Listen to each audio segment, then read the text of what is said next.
Hello students, एक बार फिर से आप सभी का स्वागत है। एंड हमने जो पिछले लेक्चर्स के अंदर पढ़ा था वो था फंडामेंटल यूनिट्स क्या होता है, फंडामेंटल फिजिकल क्वांटिटीज क्या होती है। Based on that we also studied about the derivative quantities and the derivative physical units. आज हम थोड़ा सा आगे जाएंगे एंड लेक्चर्स में हमने जो अलग-अलग टाइप्स ऑफ सिस्टम पढ़े थे। यदि आपको याद होगा कि मेजरमेंट देने के लिए, यूनिट लिखने के लिए 5 किस्म की सिस्टम थी। उसमें सबसे पहली थी CGS, FPS, MKS, MKS and SI.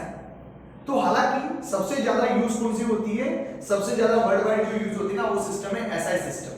तो एसआई सिस्टम की यूनिट को लिखने के लिए कुछ रूल्स बोले जाते हैं, that is called the practical norms. तो उसको क्या बोला जाता है कि practical norms for the using of the SI unit system. So let we discuss today practical norms for using of practical norms for the using of SI unit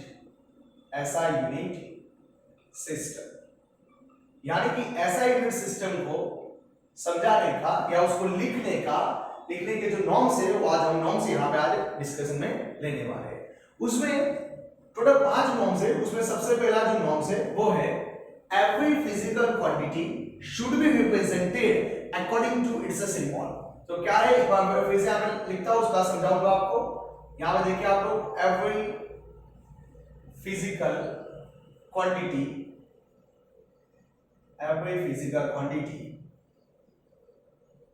should be represented according to its symbol. तो हर unit यानी कि किसी भी physical quantity के unit को उसके symbol के हिसाब से दिखाया जाता है। आप बोलेंगे इसको थोड़ा डिटेल में समझाइए। देखिए, यदि मैं एग्जांपल यहां पे लेता हूं कि मास का यूनिट क्या होता है, मास का यूनिट होता है किलोग्राम होता है। तो किलोग्राम को दिखाने का सिंबल क्या है, तो उसको हम दिखा दे केजी के साथ। तो ये उसकी सही मेथड है, ठीक है। पर यदि कोई बच्चा बोले सर मैं इसको ऐसे दिखा सकता हूं कि के कैपिटल और जी स्मॉल, तो ये गलत हो जाएगा, क्योंकि यूनिट का सिंबल क्या है, K और G both are in a very small letters। If we are say that यदि कोई स्टूडेंट यदि ऐसा लिख देता है K and G both in a capital manner, तो A भी क्या हो जाता है, गलत हो जाता है। तो यहाँ पे जो पहला नॉर्म था वो क्या था, every physical quantity should be represented according to its symbol। उसका जो सिंबल होता है उसी सिंबल के ऊपर से हमें इसको यूनिट को लिखना पड़ता है। This is the first norm. Now if we further focus and if we are going with the further ahead, what is the second norm? Second norm is a very interesting also. यहाँ पे बच्चे गलती ज्यादा करते हैं और कुछ लोगों को ऐसा होता है ना कि थोड़ा डिजाइन करने का, तो ये उनके लिए होता है। यहाँ पे ऐसा होता है कि no full stop should be used within or at the end of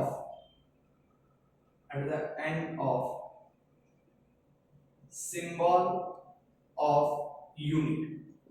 यानी कि यूनिट का जो सिंबल होता है उस सिंबल के एंड में या बीच में कहीं पे भी हम लोग फुल स्टॉप नहीं लगा सकते। Again we understand this concept with the example. As we all know the unit of the mass is a kg, so it is a height method. यदि मैं ऐसे लिखना चाहती हूं तो, पर कई बच्चों को ऐसी आदत होती है ना कि बीच में डॉट बना देते हैं, it's like k dot g।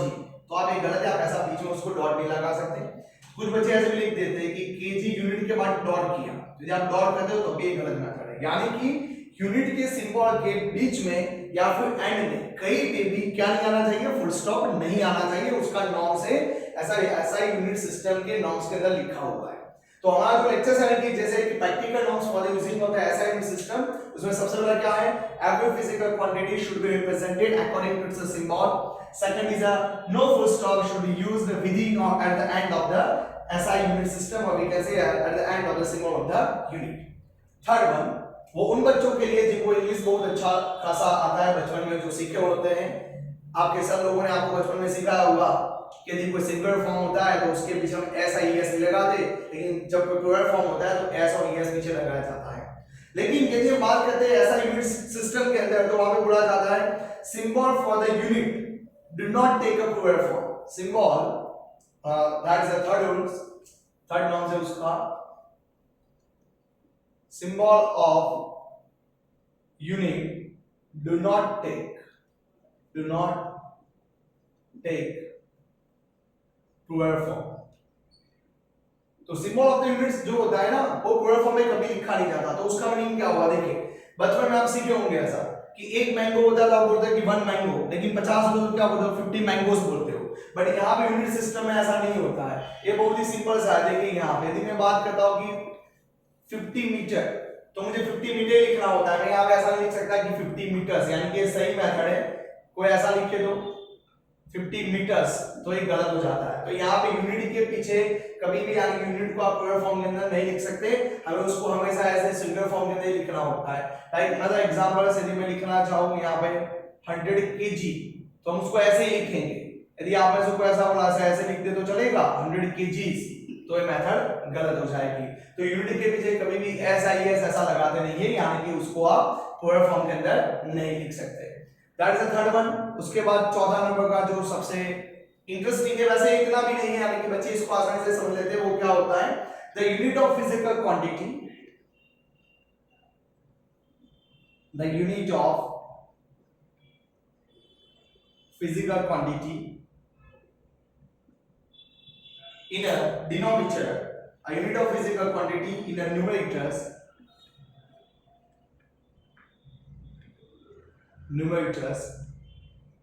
and denominator is represented or should be written in one ratio only, should be written in one ratio only। तो उसका मीनिंग क्या होता है कि कोई भी यूनिट होता है उसको सीधा एक ही हम रेशियो के अंदर लिख सकते हैं। उसका मीनिंग क्या होता है, एग्जांपल के लिए बता देता हूं कि हम सबको पता है कि एक्सेलरेशन का यूनिट क्या होता है। एक्सेलरेशन का यूनिट होता है मीटर पर सेकंड स्क्वायर, उसका यूनिट होता है मीटर पर सेकंड स्क्वायर। तो ये उसको दिखाने की सही मेथड है, लेकिन कोई बच्चा इसको ऐसे लिख के सब मीटर पर सेकंड और फिर से सेकंड लिखता हो तो ये गलत है। यानी कि न्यूमेरटर्स को और डिनोमिनेटर को एक ही रेशियो के अंदर सीधा लिख देना होता है। आप ऐसे नहीं लिख सकते मीटर पर सेकंड फिर से आपने यहाँ पे नीचे सेकंड लिखा। यदि सेकंड की दो क्वांटिटीज है तो आपको उसको सेकंड स्क्वायर करके सीधा उसको लिखना होता है, उसको अलग अलग नहीं लिख सकते। तो ये तो बहुत ही सिंपल सा था। लेकिन fifth one is a very interesting.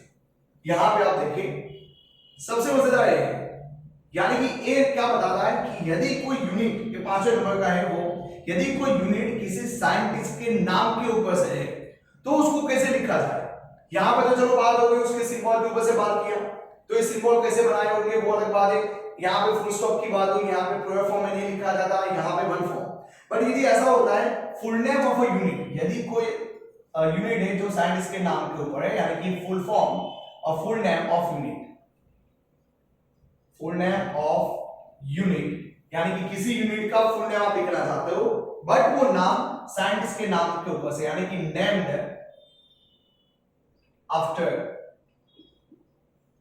After scientist.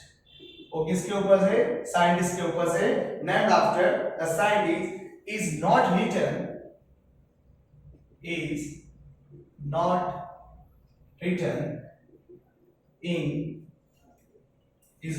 written with a capital letter, is not written with a capital letter,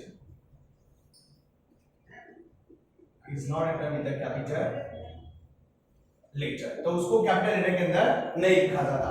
but यदि राइट साइड पे देखो, बट यदि हम बात करते हैं but the symbol for that, but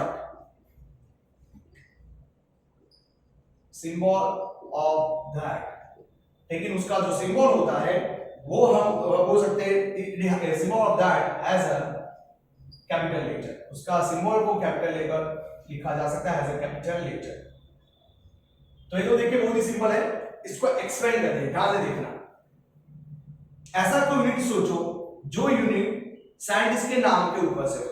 पक्का भरोसा है कि आप बचपन में पढ़ चुके हो न्यूटन का जो यूनिट होता है हर एक बच्चे के दिमाग में यही होता है, Newton is the unit of the force and वो साइंटिस्ट के नाम के ऊपर से।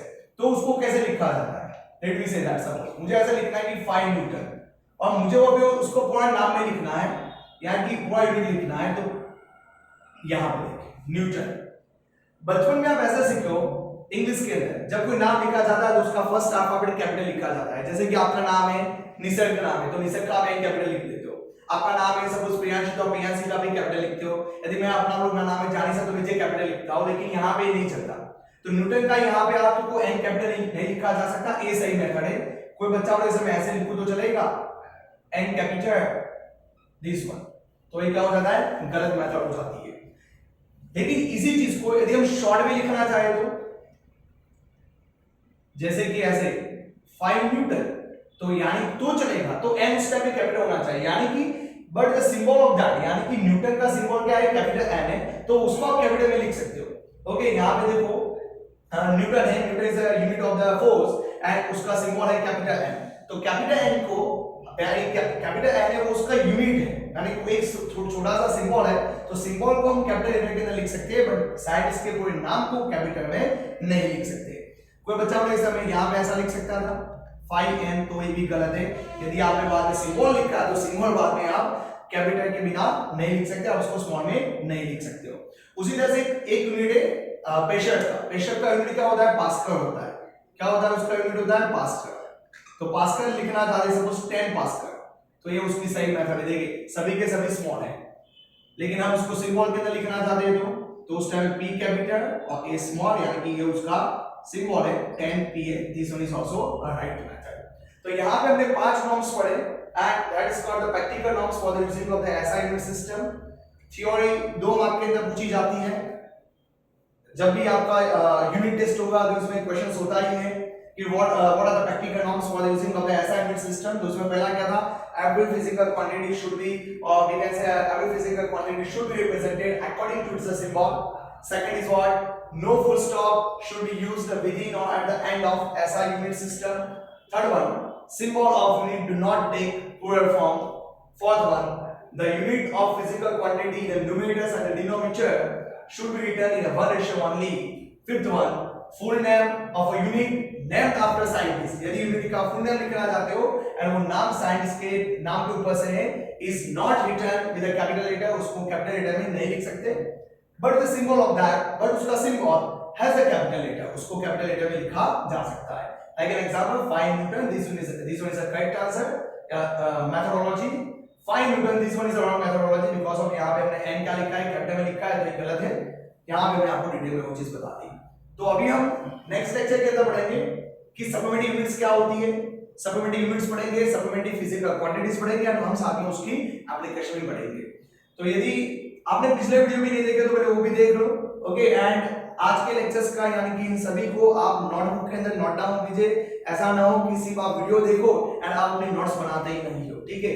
तो नोट्स बना देंगे, साथ में यदि आपको कोई डाउट है तो आप हमें कमेंट बॉक्स के अंदर बता सकते हो, या फिर हमारे व्हाट्सएप नंबर के ऊपर सीधा आप मैसेज भी भेज सकते हो। हमारा जो व्हाट्सएप नंबर है वो है 9427729500।